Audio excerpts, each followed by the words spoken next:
Hi, இன்னைக்கு நம்ம cabbage pakoda எப்படி செய்யறதுன்னு பார்க்கலாம். ஃபஸ்ட்டு 100 கிராம்ஸ் கேபேஜ் எடுத்துக்கோங்க, முட்டைகோஸ், ஒரு half medium sized onion, chilli powder 1 spoon எடுத்துக்கோங்க, காஷ்மீரி சில்லி பவுடர் 1/2 ஸ்பூன் கலருக்காக எடுத்துக்கோங்க, ஜிஞ்சர் கார்லிக் பேஸ்ட் எடுத்துக்கோங்க, கறி லீவ்ஸ் எடுத்துக்கோங்க, கியூமின் பவுடர் 1/4 ஸ்பூன் எடுத்துக்கோங்க, கொரியாண்டர் பவுடர் 1/2 ஸ்பூன் எடுத்துக்கோங்க. இது எல்லாமே நல்லா மிக்ஸ் பண்ணுங்க. ஃபஸ்ட்டு கேபேஜ் போடாமல் இந்த மசாலா ஐட்டம்ஸ் ப்ளஸ் ஆனியன்ஸ், கறி லீவ்ஸ் மட்டும் நல்லா மிக்ஸ் பண்ணி வச்சுக்கோங்க.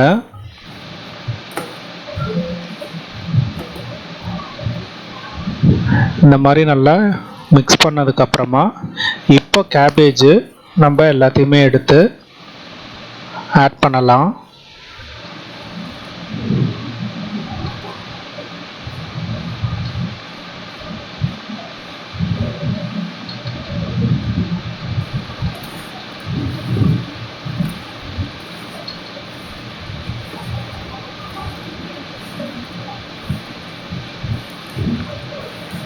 அந்த மசாலா ஃபுல்லாக கேபேஜில் கோட் ஆகிற மாதிரி நல்லா மிக்ஸ் பண்ணிகிட்டே இருங்க.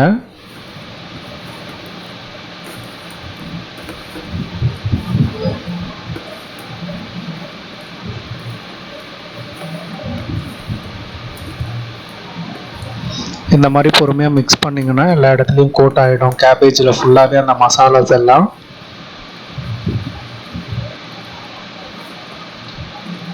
இப்போ கிராம் ஃப்ளார் ஒரு 5 ஸ்பூன்ஸ் ஆட் பண்ணுங்க.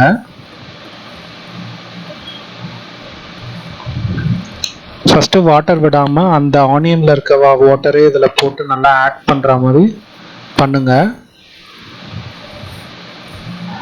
அதுக்கப்புறமா தான் கொஞ்சமாக நீங்கள் தெளித்து வாட்டர் ஆட் பண்ணுங்க.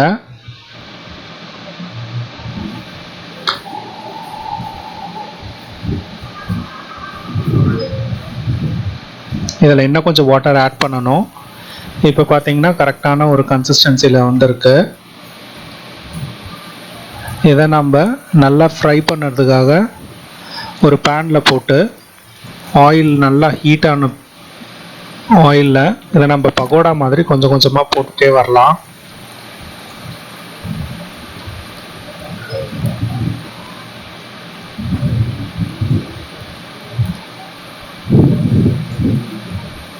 போட்டதுக்கப்புறமா கொஞ்சம் மீடியம் ஹை ஃப்ளேமில் மாற்றி வச்சுட்டு நல்லா குக் பண்ணிடலாம்.